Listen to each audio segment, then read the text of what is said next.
Assalamualaikum warahmatullahi wabarakatuh. Perkenalkan, nama saya Dian Permatasari, NIM 18022163. Di sini saya akan menjelaskan tentang rancangan RPPH BDR.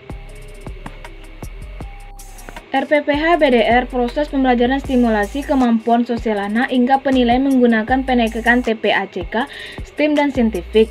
BDR adalah singkatan dari belajar dari rumah, sehingga data tentang anak disimpan dalam portofolio yang berdasarkan urutan tanggal dan identitas yaitu adanya nama dan usia anak. Kemudian kumpulan data tersebut dapat berupa foto hasil karya anak, rekaman suara anak, kegiatan video anak, dan lain-lain. Semua hasil karya dan video ataupun rekaman dari orang tua anak pada saat orang tua main di rumah bersama anak. BDR bertujuan agar anak belajar dari rumah sehingga kesempatan mereka untuk berkumpul dalam bentuk kerumunan dapat dicegah dan karena itu peluang penyebaran bisa dihambat. BDR menuntut orang tua berperan aktif untuk kelangsungan keberhasilan anak-anak, memperhatikan tumbuh kembang, pengasuhan, pembelajaran dan ikut membantu tugas-tugas yang diberikan oleh guru atau sekolah. Kegiatan pendidikan anak usia dini selama di rumah sebagai berikut. Yang pertama yaitu mengenalkan huruf magnet kulkas. Orang tua mengajak anak untuk berbicara dan menanyakan berbagai benda di sekitarnya. Yang kedua, dibacakan buku cerita. Minta anak untuk menunjukkan gambar yang ada pada buku ketika orang tua membacakan buku cerita untuknya. Yang ketiga, mengenal warna, bentuk, dan anggota tubuh. Orang tua mengajak anak untuk berbicara dan menanyakan berbagai benda di sekitarnya. Yang keempat yaitu menghias kartu. Menghias kartu nama atau kartu ucapan terdiri dari kegiatan menggambar, mengelem, dan menempatkan dari kartu tersebut. Selanjutnya yaitu menggambar dan mewarnai. Orang tua menyiapkan kertas dan pewarna dan biarkan anak-anak mencoret-coret sesuai dengan imajinasi atau mewarnai gambar yang telah disediakan. Penilaian adalah proses pengukuran hasil kegiatan belajar anak. Pengukuran dilakukan berdasarkan hasil pengamatan perilaku dan karya yang dibuat oleh anak. Pengamatan yang dilakukan harus bersifat otentik sesuai dengan fakta yang sesungguhnya.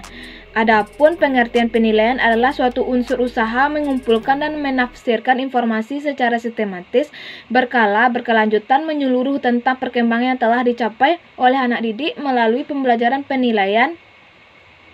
Penilaian terhadap perkembangan anak didik dilakukan secara terencana, sistematis, dan berkesinambungan. Di samping itu, penilaian dapat memberikan umpan balik lagi agar guru mampu menyempurnakan proses pembelajaran. Penilaian dilaksanakan berdasarkan penggambaran informasi tentang perkembangan anak didik yang diperoleh dengan penilaian tadi. Ada bentuk-bentuk penilaian yang merupakan alternatif pilihan yang dapat digunakan guru untuk menilai perkembangan anak didik, yaitu yang pertama penilaian dengan menggunakan simbol. Cara penilaian dalam melaksanakan penilaian dengan menggunakan simbol. Guru dapat memakai cara penilaian berupa observasi. Observasi adalah cara pengumpulan data melalui pengamatan langsung terhadap sikap, perilaku, dan berbagai kemampuan yang ditunjukkan oleh anak.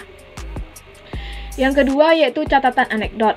Catatan anekdot adalah cara pengumpulan dan melalui pengamatan langsung tentang sikap dan perilaku anak yang muncul secara tiba-tiba. Yang ketiga yaitu percakapan.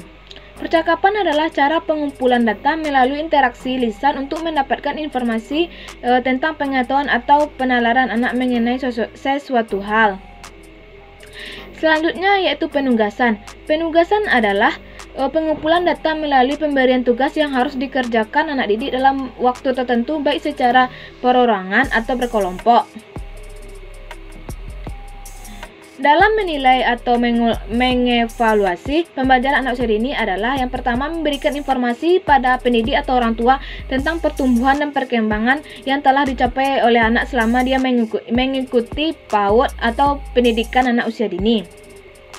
Yang kedua, menggunakan informasi yang didapat sebagai bahan umpan balik bagi pendidik untuk memperbaiki kegiatan pembelajaran dan meningkatkan kelayanan pada anak agar sikap, pengetahuan, dan keterampilan berkembang secara optimal.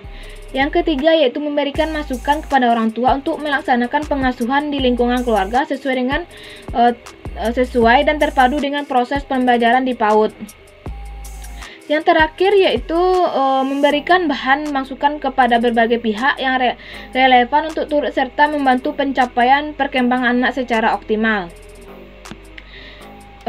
Pendekatan TPAC, STEAM, dan saintifik. TPAC adalah kerangka kerja yang dilakukan oleh profesional guru dalam sebuah proses pembelajaran dengan melibatkan komponen pengetahuan terkait dengan teknologi, pedagogi, dan konten. STEAM adalah digunakan untuk fokus pada pemahaman tentang bersifat terintegrasi dari disiplin sains, teknologi, teknik, seni, matematika, serta pentingnya mereka keberhasilan akademik jangka panjang. Saintifik adalah pendekatan proses pembelajaran yang dirancang sedemikian rupa agar peserta didik secara aktif membangun kompetensi sikap, pengetahuan, dan keterampilan melalui tahap mengamati, menanya, mengumpulkan informasi, menalar, dan mengkomunikasikan. Baiklah, adapun contoh dari rancangan pelaksanaan pembelajaran harian atau RPPH, belajar dari rumah atau BDR. Satuan Pendidikan TK Hanifah semester 1 minggu ke-9, hari Rabu tanggal 10 Desember 2020. Kelompok B usia 6 tahun. Tema kebutuhanku, subtema tempat tinggal, dan subtema rumahku. Assalamualaikum warahmatullahi wabarakatuh. Adapun tujuan dari pembelajaran ini adalah yang pertama dapat membaca doa masuk rumah, yang kedua agar anak dapat menyebutkan ruangan-ruangan yang ada di rumah, yang ketiga anak dapat menghitung jumlah jendela yang ada di rumah, yang keempat anak dapat membantu rumah dari kotak bekas, membuat rumah dari kotak bekas, yang kelima mengerjakan pekerjaan sampai selesai, yang keenam anak dapat menggunakan tangan dan jari jemari untuk mengembangkan motorik. Adapun materi yang akan disampaikan pada hari ini adalah yang pertama mengenalkan fungsi rumah, yang kedua mengenalkan bagian-bagian rumah, yang ketiga keaksaraan awal rumah. Bahan dan alat yang akan disediakan hari ini yaitu kotak bekas. Kegiatan bermain berikut adalah kegiatan bermain pada anak hari ini adalah menghitung jendela yang ada di rumah, menyebutkan ruangan-ruangan yang ada di rumah, membuat rumah dari kotak bekas. Kegiatan pembuka. Yang pertama, guru menyapa anak-anak. Yang kedua, guru mengajak anak berdoa sebelum kegiatan dimulai. Yang ketiga, guru bertanya tentang kabar anak. Yang keempat, guru menanyakan hari dan tanggal. Yang kelima, guru memberikan tema hari ini yaitu tema kebutuhanku, subtema tempat tinggal, subtema rumah. Yang keenam, guru menjelaskan fungsi rumah dan bagian-bagian rumah. Yang ketujuh, guru memberikan tahukan kegiatan bermain pada hari ini. Kegiatan inti menghitung jendela yang ada di rumah, menyebutkan ruangan-ruangan yang ada di rumah, membuat bentuk rumah dari kotak bekas.